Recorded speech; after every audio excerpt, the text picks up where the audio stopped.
नमस्कार, आप देख रहे हैं स्वराज एक्सप्रेस और मैं हूं आपके साथ वर्षा। बुलेटिन की शुरुआत करेंगे रायपुर से मिल रही इस वक्त की बड़ी खबर के साथ। बीजेपी के विजय प्रत्याशियों की बैठक थोड़ी ही देर में कुशाभाऊ ठाकरे परिसर में बैठक होगी। प्रदेश प्रभारी ओम माथुर प्रत्याशियों की बैठक लेंगे। पूर्व सीएम डॉक्टर रमन सिंह ने जानकारी दी है। सभी प्रत्याशियों के साथ 1-to-1 चर्चा भी करेंगे। तो थोड़ी ही देर में बैठक होने वाली है और इस खबर पर ज्यादा जानकारी के लिए संवाददाता दिलीप साहू हमारे साथ रायपुर से लाइव जुड़ गए हैं। दिलीप, क्या अपडेट मिल रहा है बैठक को लेकर?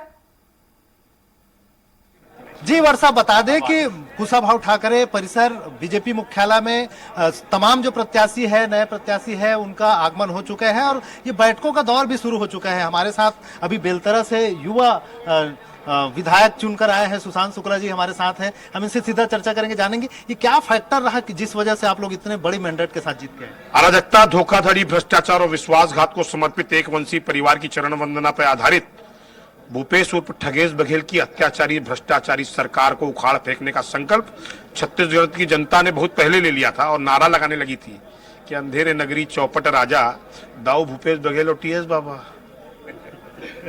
क्या बात है, इस चुनाव में खासकर देखा बहुत सारे वादों के साथ आप लोग आए हैं, चाहे मातारी वंदन योजना की बात हो या फिर जो किसानों को 3100 रुपए में धान खरीदी की बात हो, तो ये तमाम योजनाएं अब उसको धरातल पर लाना एक बड़ी चुनौती होगी। देखिए, वादे नहीं करते, भारतीय जनता पार्टी संकल्प लेके आती है और हमारा संकल्प है कि 3100 रुपए में 21 क्विंटल धान प्रति एकड़ हम खरीदेंगे। ये हमारा संकल्प है। हमारा संकल्प है महतारियों के सम्मान में 1000 रुपए प्रति महीना हम देंगे। ये हमारा संकल्प है। वादे तो वो लेके आते हैं, काट की हांडी चढ़ाते हैं, गंगा जल की सौगंध खाते हैं और वोट को ठग के ले जाते हैं। तो जवाब मिल गया, 5 साल के अंदर काट की हांडी बार बार चढ़ती नहीं। पिछले बार भी बहुत सारे वादे आप लोग किए थे, या घोषणा पत्र संकल्प पत्र आया था, उसमें पूरा नहीं बोलना चाहता हूँ। हमारे वादे नहीं है, हम संकल्प लेके आते हैं और संकल्प लेके एक निकला है युग पुरुष गुजरात की धरती से बनारस के निर्वाचित होकर। उसके नेतृत्व में पूरे विश्व में भारत का डंका बज रहा है और छत्तीसगढ़ का भी डंका पूरे भारत में बजेगा, ये मैं आपको विश्वास दिलाता हूँ। खास करके बेलतरा की बात करें, जहां से आप आते हैं, वहां क्या ऐसे फैक्टर्स जो रहे और क्या क्या चीजें ऐसे देख रहे हैं जिसको आप प्राथमिकता के साथ समाधान? मात्र फैक्टर था कांग्रेस की बिकाऊ टिकट से पैसे के खिलाफ पसीने को छत्तीसगढ़ की जनता और बेलतरा की जनता ने जिताया है और बेलतरा के बूथ के कार्यकर्ताओं का जीवन भर आभारी और कर्जदार रहूंगा कि जिन्होंने पैसे के खिलाफ पसीने को जिताया है और पसीना बहा के उनका कर्ज अदा करूंगा। अभी कौन कौन सी जो समस्या है बेलतरा की जिसको आप प्राथमिकता के साथ समाधान करना चाहिए? नया बढ़ता बिलासपुर है और बिलासपुर की नए बढ़ते अपनी अपनी जरूरतें आवश्यकताएं हैं, उन आवश्यकताओं की पूर्ति सही समय पर हो जाए, ये पहली प्राथमिकता है। आप काफी युवा है, नए भी हैं, क्या लगता है कुछ बड़ी जिम्मेदारी आपको मिल सकती है मंत्रिमंडल में? पहले तो उन विधर्मियों को जान जानी जनार्दन और दे दनादन की स्टाइल में छत्तीसगढ़ से बाहर करना है, जिन्होंने छत्तीसगढ़ की शांति को बर्बाद करके इस प्रदेश में आर्थिक आपातकाल लागू कर दिया था। कौन है विधर्मी? वो तो आप जानते हैं कि वर्ग भेद की राजनीति करते करते वर्ग संघर्ष में ढकेलने वाले कांग्रेसी, जिन्होंने छत्तीसगढ़ को धर्मांतरण का टापू बना के छोड़ दिया। हमारी पूजा पद्धति से खिलवाड़ नहीं बर्दाश्त करेगी छत्तीसगढ़ की जनता, इस चुनाव में सिद्ध हुआ है। मोदी जी लगातार कहते रहे सबका साथ सबका विकास, और एक तरफ बुलडोजर की भी बात आप लोग करते रहे, तो क्या इस बार फिर जीत कर आए तो बुलडोजर चलेगा? बुलडोजर से डरता कौन है? डरता वही है जो अतिक्रमण करता है। तो अतिक्रमण करने वाले हैं कौन? कांग्रेसी। कांग्रेस की सूची उठाइए तो अगर 100 लोग हैं तो 50 तो अपराधी हैं, तो भागने की जरूरत तो उनको है ना। कांग्रेस ये भी आरोप लगाती रही कि लगातार आप लोग ईडी, आईटी, सीबीआई इसका लगातार दुरुपयोग करते रहे, केंद्रीय एजेंसियों का दुरुपयोग करना। मैं चुनौती देता हूं भूपेश बघेल जी को कि भाजपा के किसी एक कार्यकर्ता के खिलाफ आर्थिक मामलों में या भ्रष्टाचार के मामलों में दस्तावेज पेश करें और नहीं तो प्रदेश छोड़ें। कि आरोप कौन लगाता है? जिसके काल में तिल का, जो जिसको बोलते हैं ना कि जिसका मुंह ही काला हो, वो दूसरों से क्या छिपाएगा अपना चेहरा। विपक्ष लगातार आरोप लगाते रहे हैं कि केवल कांग्रेसी नेताओं के ऊपर कार्रवाई होती रही, भाजपा के किसी बड़े मंत्री नेता जब कुकर्म करेंगे तो कुकर्म को छिपाने के लिए आरोप तो तैयार रखेंगे ना। कुकर्मी सर कांग्रेसी आज अपने गिरेबान पे झांके। अभी एक बड़ी बैठक है, किस तरह की बैठक है, क्या क्या चीजें होनी है? भारतीय जनता पार्टी सतत चलने वाला संगठन है और हमारे यहाँ प्रक्रियाएं बैठक की चलती रहती हैं, इस पर कोई टिप्पणी नहीं होनी चाहिए। संगठन की बैठक है।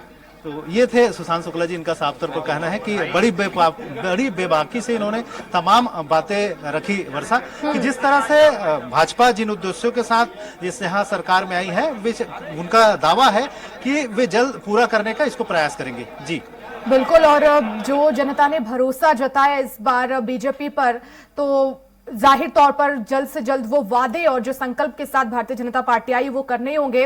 अगर और भी प्रत्याशी हैं दिलीप, तो जरा बात करने की कोशिश कीजिए। और क्योंकि बैठक होने वाली है, बैठक में क्या कुछ रणनीति बनाई जाएगी, इसको लेकर भी चर्चा कीजिए। जी बिल्कुल वर्षा, हम लोग प्रयास करते हैं और कुछ प्रत्याशी है यहाँ पर, इनसे भी बात करने का लाइव है गुड़िया, तो ये एक और प्रत्याशी है, इनसे भी हम चर्चा करेंगे, जानेंगे कि किस तरह की इनकी रणनीति है, किन आधार पे ये पहुंचे हैं। और खास करके अभी बैठक शुरू होने वाली है, तो उसमें क्योंकि बहुत सारे जो नए चेहरे चुन के आए हैं, उन्हें कहीं ना कहीं एक तरह से पार्टी की रीति नीति से भी अवगत कराया जाएगा, उन्हें बताया जाएगा कि किस तरह से बीजेपी काम करती है। और साथ ही साथ एक सहमति भी बनाई जाएगी कि जो विधायक दल का नेता चुना जाएगा, जो सीएम फेस राष्ट्रीय नेतृत्व तय करेंगे, उन पर सभी को सहमति बनाना है। और साथ ही साथ मिलजुल कर किस तरह से जो भाजपा की जो रीति रहेगी, यहाँ के जो प्रशासन रहेंगे, संगठन में जिस तरह के इन लोग हिस्सेदारी निभाए हैं, उसी तरह का काम सत्ता में भी रहकर करेंगे। इस तरह की बातें इन्हें बैठक के दौरान बिल्कुल दिलीप। और मिलकर चुनाव तो भारतीय जनता पार्टी ने लड़ा है, लेकिन अब मिलकर एक चेहरा भी चुनना है, वो भी एक बड़ी चुनौती क्या भारतीय जनता पार्टी इस समय मान रही है? जी बिल्कुल वर्षा, जिस तरह से जो बातें कही, एक और हमारे विधायक जी है, ये जीत के तो पहली बहुत बहुत बधाई आपको। धन्यवाद भैया जी। क्या वजह मानते हैं, कौन से वे फैक्टर रहे जिसकी वजह से बीजेपी पूरे प्रदेश में इतनी बड़ी जीत के रही? देखिए, एक तो बहुत बड़ी बात थी कि हमारे यशस्वी प्रधानमंत्री नरेंद्र मोदी जी की जो गारंटी थी, जिसको आज पूरा विश्व मानता है कि हमारा सबसे बड़ा नेता आज नरेंद्र मोदी है, और उसकी गारंटी और उसके कामों को लोगों ने, भारत की जनता ने देखा है। और वो एक फैक्टर था जो उनके जो गारंटी पत्र आया, उस पर लोगों ने भरोसा बताया। और इसके बाद हमारे जो 15 वर्षों की कांग्रेस भाजपा की सरकार रही, उसमें जो वो नेतृत्व का, हमारा जो नेतृत्व था, वो जो ग्रामीण अंचलों में और शहरी क्षेत्रों में जो विकास का पैमाना तय किया, चाहे वो चावल की योजना हो, स्मार्ट कार्ड की योजना हो, सड़कों का प्रधानमंत्री सड़क योजना की विषय हो, विद्युतीकरण का विषय हो, ये तमाम ऐसे विषय थे जो पूरे क्षेत्र को विकास की श्रेणी में खड़ा। कांग्रेस सरकार ने भी लगातार किसान के मुद्दे पर लेकर, गांव गरीब के मुद्दों पर लेकर काम किया। क्या लगता है उन मुद्दों को लेकर फिर आप लोग आगे बढ़ेंगे? नहीं, देखिए, किसानों का मुद्दा, गरीबों का मुद्दा कांग्रेस जरूर रखी, लेकिन वो उनके नाम से कमाने का और भ्रष्टाचार करने के लिए वो मुद्दा रखती थी। किसानों को उन्हें जबरदस्ती नरुआ गरुआ भुरवा बाड़ी में जबरदस्ती खाद करके उनको बेचने का प्रयास किया, लोगों को तकलीफ दी, यूरिया की कमी महसूस हो गई, जो खाद जिनके धान खरीदी थे उसमें कोई सुविधाएं दी नहीं, चरण पादुका योजना से तमाम किस्म की जो जूते चप्पल वगैरह और बाकी व्यवस्थाएं थी वो सब बंद कर दी, बेरोजगारों को उसका भत्ता नहीं दिया, विधवा पेंशन नहीं दिया, गरीब महिलाओं का समूह का कर्जा नहीं माफ किया, और घोटाले इतने किए, भ्रष्टाचार इतना किया कि एक पटवारी तक, अदना सा पटवारी बिना पैसे लिए काम नहीं करता था, फौती नहीं था। आप लोग एक बात कहते रहे कि प्रदेश की आर्थिक स्थिति बहुत अच्छी नहीं है, लेकिन आप लोग बड़े बड़े वादे करके आए हैं। महतारी वंदन योजना के माध्यम से प्रति महिलाओं को प्रति माह 1,000 रुपए, इस तरह से साल में 12,000 रुपए उसमें देंगे, फिर किसानों का पिछले 2 साल का बोनस देंगे। इन तमाम चीजों की पूर्ति कैसे होगी? आर्थिक स्थिति बहुत अच्छी नहीं प्रदेश। देखिए, प्रदेश और देश की आर्थिक स्थिति बहुत मजबूत है, ये प्रबंधन का विषय है। प्रबंधन हमारा 15 वर्षों में भारतीय जनता पार्टी की सरकार ने बहुत अच्छे ढंग से किया, वो आगे भी करेगी। केंद्र की सरकार अभी भी तमाम 80 करोड़ लोगों को ये फ्री में अनाज दे रही है, वो प्रबंधन का विषय है कि वो इतने 3 सालों से लगातार उनका चावल प्रदान कर रही है फ्री में, तो उसके बाद भी कोई कमी नहीं है। तो सरकार के पास कोई कमी रहती नहीं, उसका प्रबंधन का विषय रहता है, और वो प्रबंधन बहुत अच्छे से होगा, कोई भ्रष्टाचार नहीं होगा और भरपूर विकास होगा। आप सरगुजा बेल्ट से चुन के आते हैं। सरगुजा में इस बार कांग्रेस ने पिछले बार 14 की 14 सीटें जीती थी, इस बार 14 की 14 बीजेपी नहीं जीती है, कांग्रेस सुपड़ा साफ होगा। क्या वजह रही? सरगुजा की जनता एकदम से पूरा बदल गई 5 साल। देखिए, ये तो मोदी मैजिक भी है, उन्होंने मैजिक चलाया और बहुत सारा चीज की। हमारा शीर्ष नेतृत्व अमित शाह जी है, नड्डा जी हैं, रमन सिंह जी, हमारे जो अरुण साहू जी, ये सब लोगों का जो चुनाव में जो प्रबंधन रहा, घोषणा पत्र आया, और इसके साथ साथ जो 5 वर्षों में कांग्रेस ने जो भ्रष्टाचार किया और उसमें जितने लूट मचाई उन तमाम चीजों को जनता 5 वर्षों में समझ गई थी और इसलिए वो उनको बदलना चाहती थी, जो उन्होंने बदलने का काम किया। कांग्रेस की अंदरूनी कला का भी फायदा मिला आप लोगों को? उनका अंदरूनी कला अपने अंदर ही रहा होगा।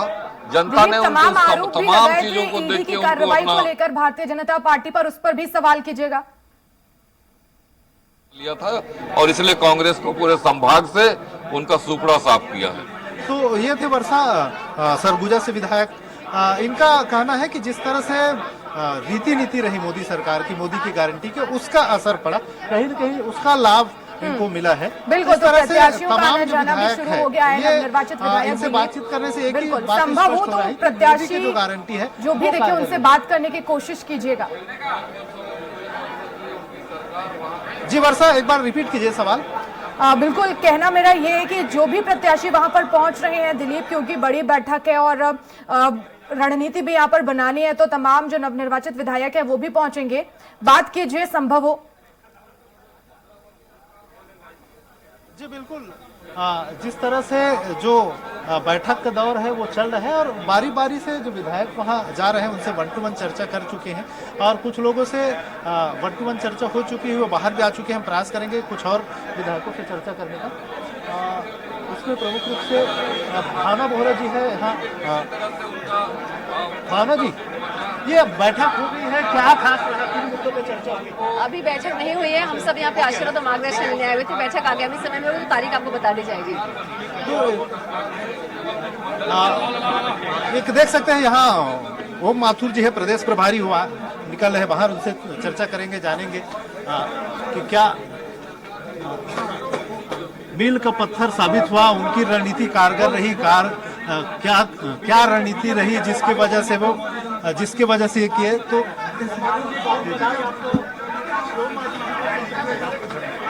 थोड़ा पीछे रखिए माइक को।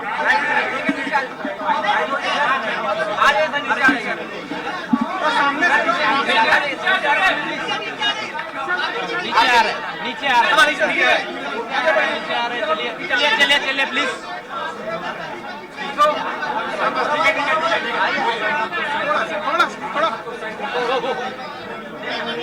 आराम से धीरे धीरे। क्या पूछना चाहते हो? सब कल बोल रहे हैं। अब लड्डू खाओ। अरे कहाँ लड्डू खाओ? चलो खाओ लड्डू, खाओ। चलो बात करना। चलो सब लड्डू खाओ। पूछो। राजेश भी आइए। खाओ लड्डू। चलो खाओ राजेश लड्डू। मिश्रा भाई अब बोलो, पूछो कब लड्डू खाओ। चलो नीचे उतरते हैं, नीचे उतरते जाइए। नीचे उतर रहे भाई साहब। लड्डू कौन देगा? बाकी सब लड्डू थोड़ा पीछे भाई चलेंगे सर। माधुर की लड्डू खा ले, क्या आप बाइक दे दीजिए। अरे लड्डू खाओ। लड्डू बंद करो। चलिए बाइक जबरदस्त खा लेना कोई। चलो लड्डू खाओ। आगे बढ़ते जाइए। चलिए बढ़ते जाइए। माधुर जी, ये जीत कैसे मिली? माधुर जी, ये जीत कैसे मिली? एक विधायक दल की बैठक कब हो रही है? वो केंद्र तय करेगा विधायक। जीत कैसे मिली? माधुर जी, आगे ओपन ग्राउंड में रोड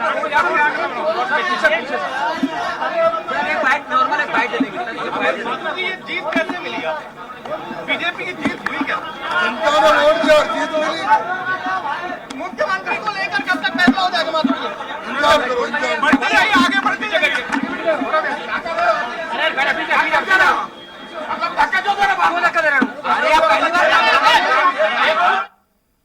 तो हलचल तेज हो गई है बीजेपी कार्यालय में। तस्वीरें हम आप तक पहुंचा रहे थे रायपुर से। प्रदेश प्रभारी ओम माथुर को आप सुन रहे थे। उन्होंने कहा, सबसे पहले तो उन्होंने सभी को शुभकामनाएं दी हैं, जनता का आभार भी जताया और लड्डू खिलाकर एक दूसरे को बधाई भी दी है।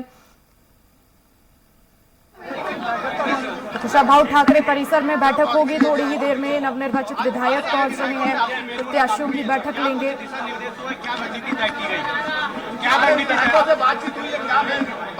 सब प्रसन्न है, सब आनंद है, सबको लड्डू खिला रहा हूँ।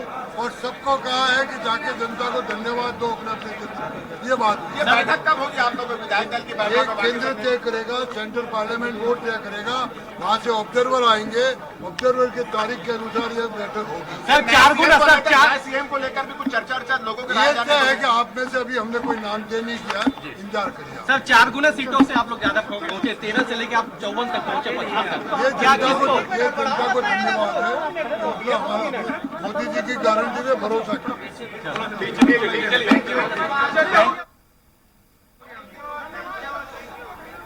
तो जनता को धन्यवाद दिया है प्रदेश प्रभारी ओम माथुर ने।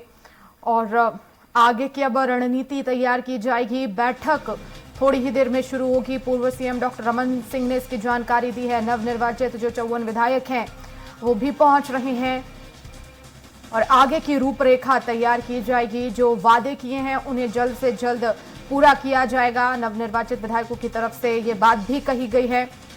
उन्होंने कहा है कि ये वादा नहीं, ये संकल्प है और ये जल्द से जल्द पूरा हम करेंगे।